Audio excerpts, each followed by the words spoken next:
I welcome you all and I want to thank you all for coming today for this screening. I would also like to welcome Gallery Dotwalk and Look Here Productions, which has created this film, along with, of course, the director Premjish Achari. And we also have with us today the artist Ravinder Reddy ji. Um, so I would like to thank you all for coming today, and tomorrow also we would have a screening which would be followed by a conversation with the artist Sri Ravindra Reddy, the director Premjish, and the wonderful Ina Puri. And that conversation would be more about the practice of art and things related to that. Today this conversation is more about the film itself, and I would like to start with asking Premjish question which is often asked to filmmakers, but I would like to change that a little bit. A question that is usually asked is, um, what made you think of this subject, to make a film on? But the question that I would like to ask you is, what about this subject made you think of making a film on it? As I know that you're also a curator and a writer, you could have written a book about it. You could have created an exhibition about it. What about it made you think that the film is the format that will do justice to this subject? Thank you, Ankush, and thank you everyone for joining the screening today. I'd like to begin maybe with an anecdote about this. My experience of first understanding the importance of Ravindra Reddy. It's not like I did not know about Ravindra Reddy or his cultural importance. Like we all studied about his artistic journey and the kind of intervention he made in sculptures in the 1970s. That's all part of the art history books and everything. But I kind of overheard this conversation once with two artists. So one of the artists had an artwork in this museum, and this other artist had gone to see that particular artist's painting there. And so the conversation goes like this: that, oh, I saw your painting, and while I was turning back, they were keeping this big sculpture. So Ravindra Reddy sculptures are not called as sculpture; they call them Big Reddy. So there was this big Reddy, and I was so dazzled by it, and I was awestruck by it. And they were moving it to the warehouse or storeroom or somewhere. And this person who was awestruck by it was not like a practicing artist. Like that person was really into social practice and everything. And I was really surprised that what is that in Reddy that this person was so awed towards. So then an opportunity came for me to curate an exhibition on faces and how artists represent faces, and Reddy was a very integral part of it. But why a film was because I felt that, like Reddy fuses time, mediums, what you call various themes, colors, and everything into the sculptural format. I wanted to fuse the sculptural drama, the drama of the face, also the drama of the performance that's there while making this. Like, I would like to really have a discussion on Reddy the performer or Reddy the actor in this, like in the sense like he's so energetic, he's so kind of lively throughout the picturization of this. So that could only be captured by the moving image, the kind of sensibility of the for the film, and that's when I ventured into making this film, which is not a documentary in a way, like which is not a conventional documentary. And that was my first attempt, like in the sense I thought like I'll go and interview him or I'll go or make a documentary on him, but then I kind of said all this is done and dusted and it's becoming really really boring, especially artistic documentaries and all. I want to kind of highlight on the thinking, I want to like highlight on the emotional aspect of making and the performative aspect of making, but along with that understand the mood, understand the landscape which this person inhabit, and all that can be captured through this unique format. But in a way, this is, this has the lyrical quality of Man with a Movie Camera. So in a interesting way, it kind of takes us back to the beginning of documentary films. I think over the last few years, especially, we have only understood documentary in a certain way that is more realist. This film is anything but realist. The way it uses editing, the way it uses colors, the way the film is structured, which we'll come to in a while.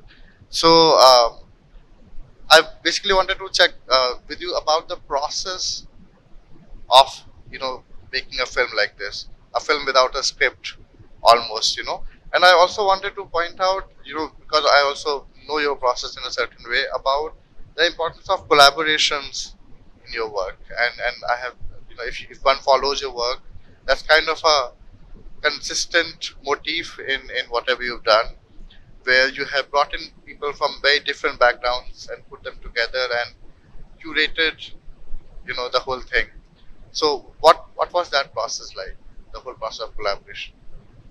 Yeah, so when we began the discussion for this film, this will be a kind of debate or discussion which would always happen. Was like I will always tell the team that this is not a documentary. They will always try to call it documentary because for ease of discussion they'll say documentary, and I'll say this is not a documentary. And I approached the production team with a description of the visualization of what was going to come on the screen. There was no written text, there's no script as such. There were detailed visualizations of each shot, each scene. And because I could not draw, so there was no kind of picture board or anything, but it was textual descriptions of all these scenes which you are seeing. Then it was almost like kind of a rough edited version of that, and that's where like I gave it to them. And again, their first reaction was, where is the dialogue? And every time, like, where's the conversation? Will there be a commentary on this? And I said, we don't need commentary on this. We don't need an audio description about this. And that's where one of the pitfalls of documentary is this attitude to explain. And what I want to do is to describe the intensity of this creative process.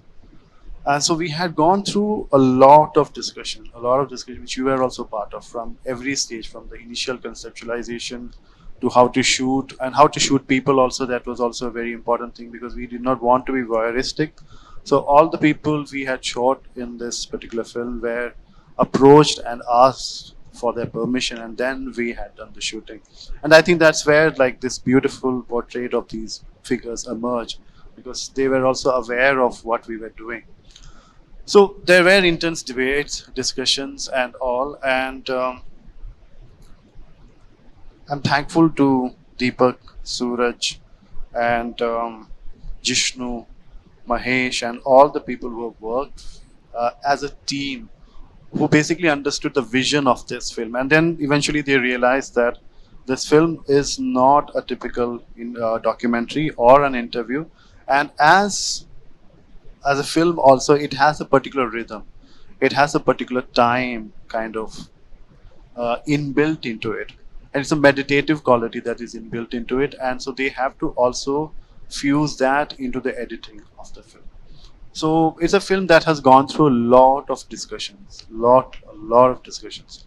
And it has gone through a lot of cuts, re-edits, and it has only happened because of this kind of collaborative working together. So there's this one moment where there are very few dialogues in the film, but one of them is that forms haunt the dreams, and that is a dialogue that resonated with me a lot. And I was thinking about the form of this film itself, and as we were just discussing the challenges of putting a film like this together. One of the things that I find very interesting is the use of color palette that you have exploited for this film. It reminded me of one film by Tom Tykwer, Perfume, where he had this impossible task to visually show smell, because the story is of a person who discovers multiple smells.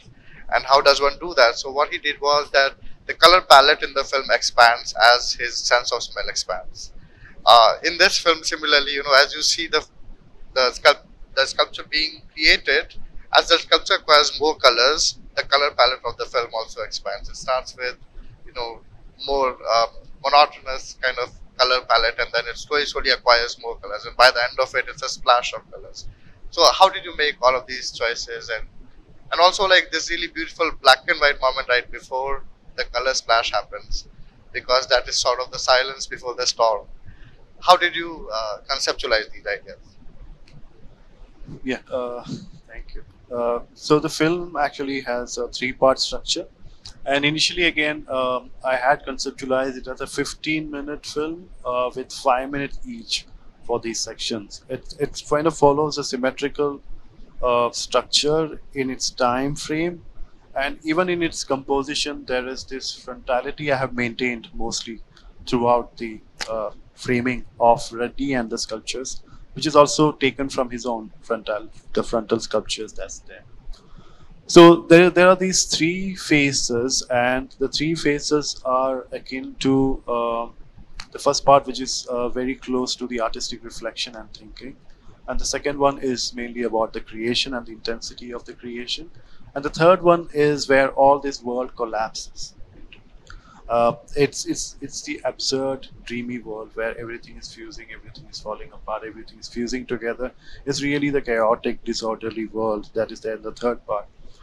So the first part follows a kind of a warm tone, and the second part has a kind of white kind of tone to it, and the third part has this grayish beginning, and then it takes on to this splash of colors, which is inspired by the kind of dreamy, surrealistic existence of thought, images, and everything.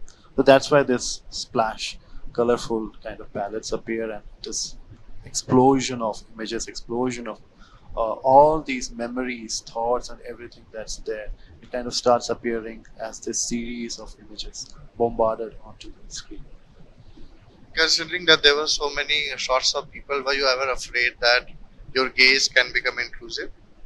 It is. It has, and that has bothered me a lot while I was also scripting this. And again, I had a discussion with my friends, including you also, about because I have seen a lot of filmmakers and artists who just go and shoot people without their permission and anything.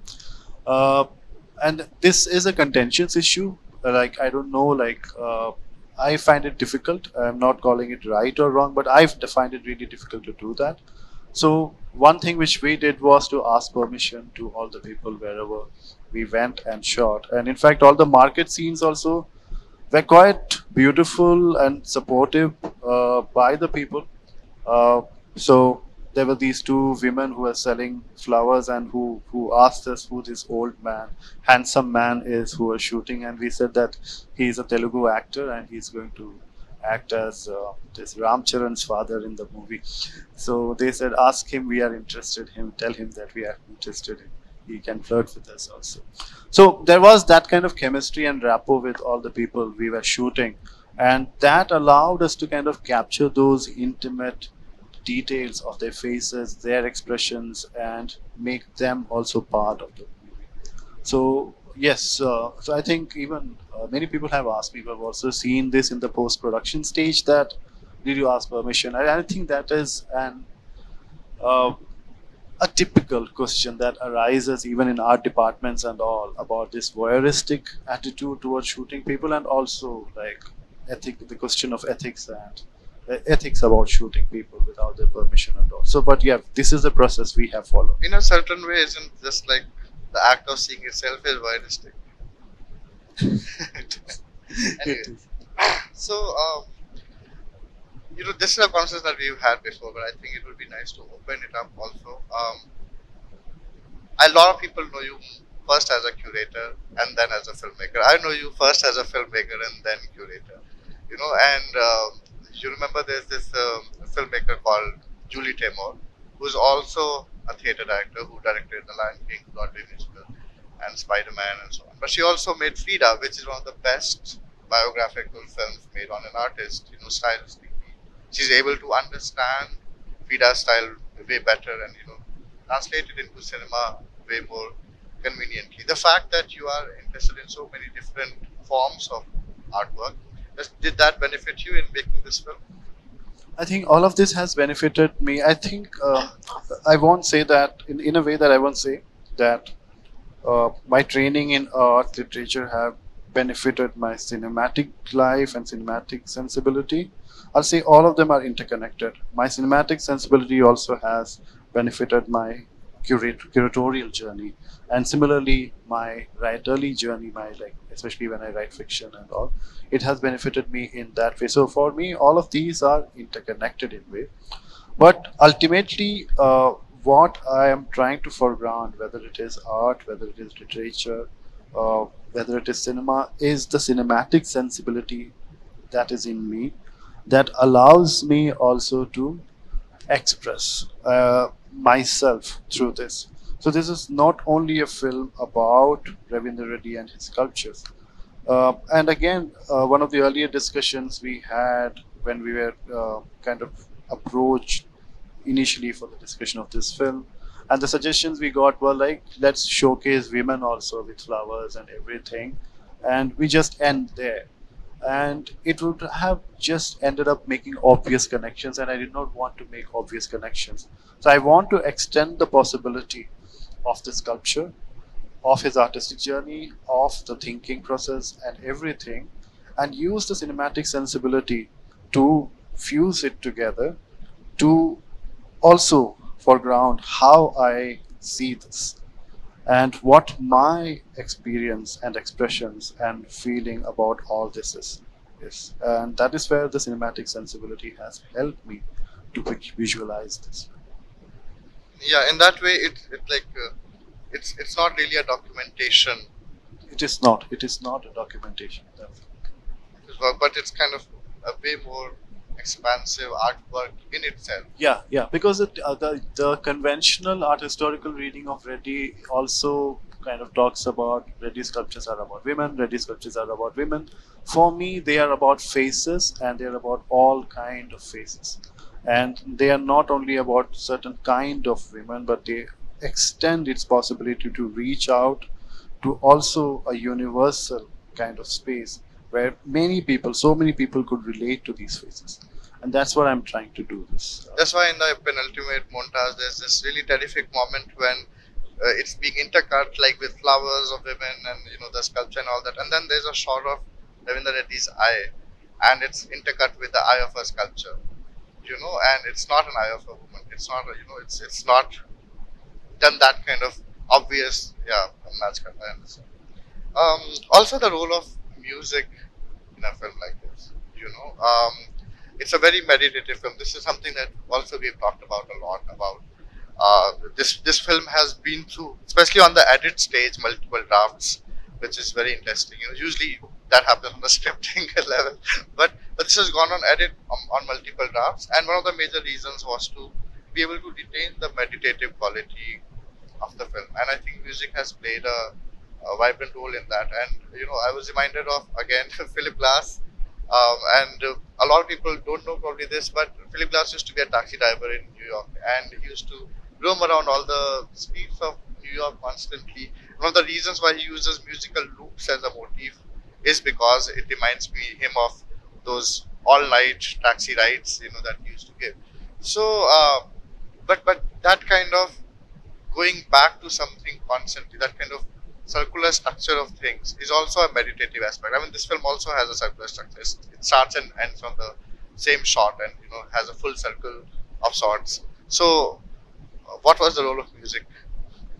Uh, so since it was a visual film, mainly a visual film, it need some kind of support structure for it to kind of push this visual language.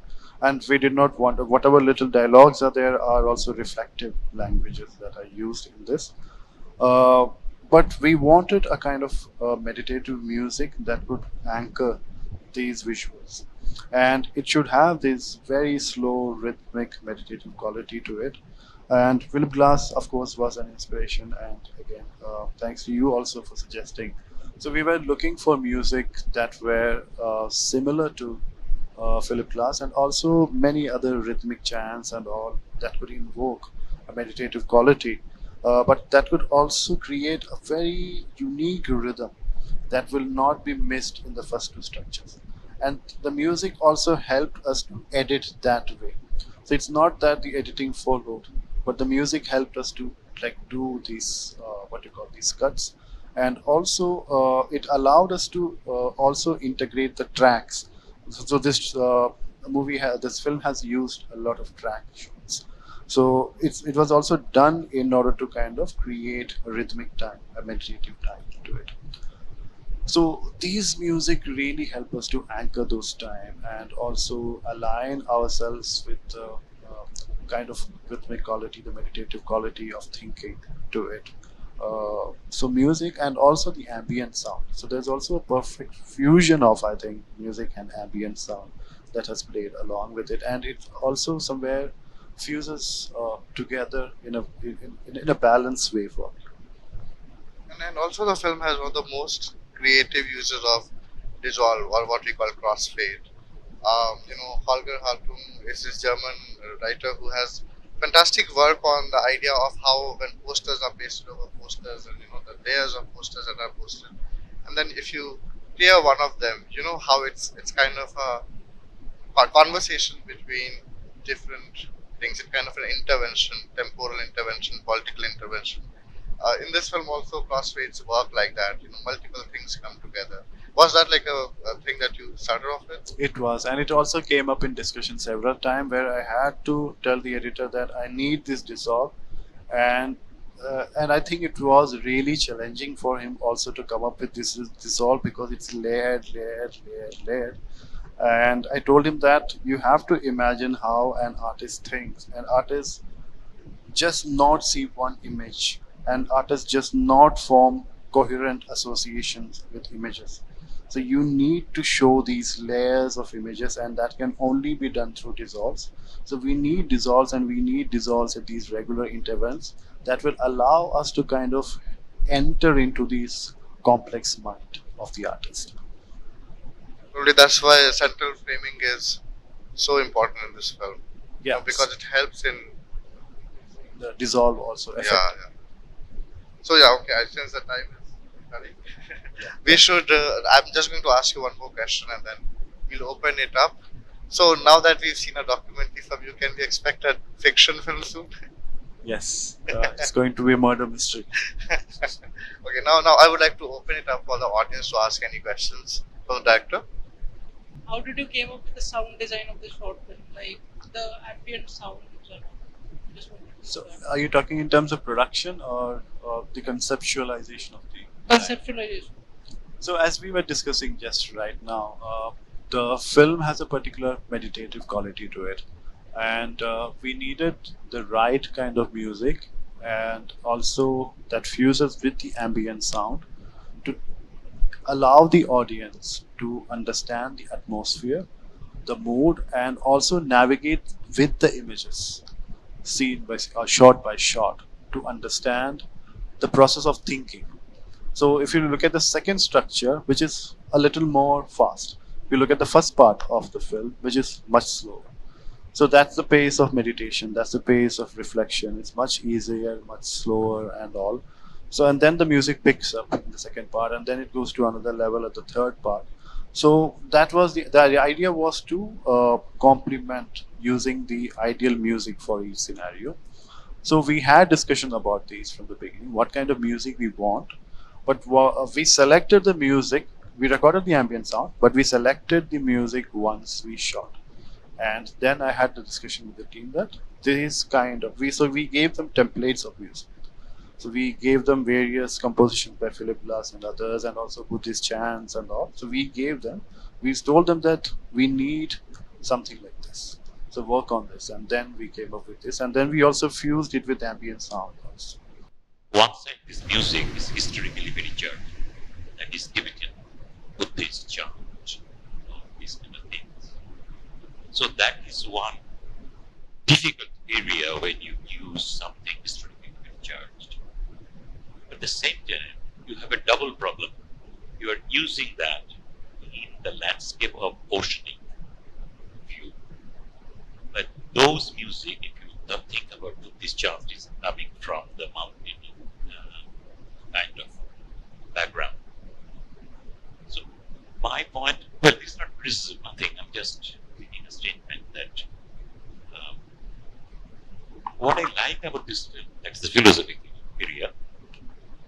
The one side, this Buddhist chant, and the bigger, expansive, universal, cosmic feelings. But at the same time, you are showing very day-to-day life's experience. That is, for me, is very interesting. Generally, if I show too much of that high beyond materiality or those kind of chanting, we miss out the materiality and daily life, as if daily life is not important. But here, I maybe made myself like that, which I liked very much, that this poem or whatever, it's also... It's actually a throat performance. Yes, it's a throat singing, basically a throat singing. So that is going, but this throat singing and all these things, Mongolian जो ये है, इसमें इतना आसमान और ये दिखाते हैं ना, डेली लाइफ का मटेरियल भूल ही जाते हैं, जो एग्जिस्ट करते हैं, तो वो बहुत सुंदर से आया. उधर भी वो चल रहा है, एंड एक लड़की माला बना रहे हैं, ये the tiniest people. So that way, well. No, it's very interesting, and I think both are also connected through the act of repetition.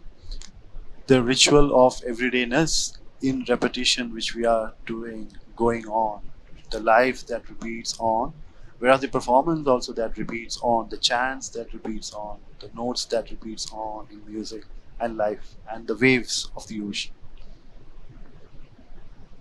Thank you. Do you plan to put this movie as a pre-ready film festival? Yes, we will send it to film festival. So that's why I'm not putting it online or anything. But this will be available for screening in campuses. So if you write to us, we are happy to screen it in campuses. But otherwise, we'll be mostly sending it to film festivals as of now. Thank you. The production actually happened, it happened in 10 days. Or like if you kind of put the entire days of traveling and everything, 10 to 15 days. But the post-production took almost 1 year to finish the entire film in this stage where I am happy with it, my friends are happy with it, team is happy with it. So it took almost 1 year, exactly 1 year. About the portraits also. So while we were doing the discussion of how should we shoot, and also there were various references that were also given to them, and one of them was this Malayalam movie by G. Aravindan called Thumb, which means like a circus, kind of a circus canopy of where the circus is performed. Thumb, which was actually screened in the last Cannes Film Festival. Also, it was restored and then screened. So Thumb actually has a very interesting, intense framing and portrayal of facial features, these portraits. So that was an important reference point for us. So we were watching that and also seeing how people are kind of very intimately, very very without disturbing them, that they could express, that without camera kind of being on their face, like they could be themselves. And that's why I think these smiles came, and it's very important. I think this will be my last film on an artist, and this will be the first and last film on an artist because on faces, I feel that Ravinder Reddy's sculptures for me are signatorial.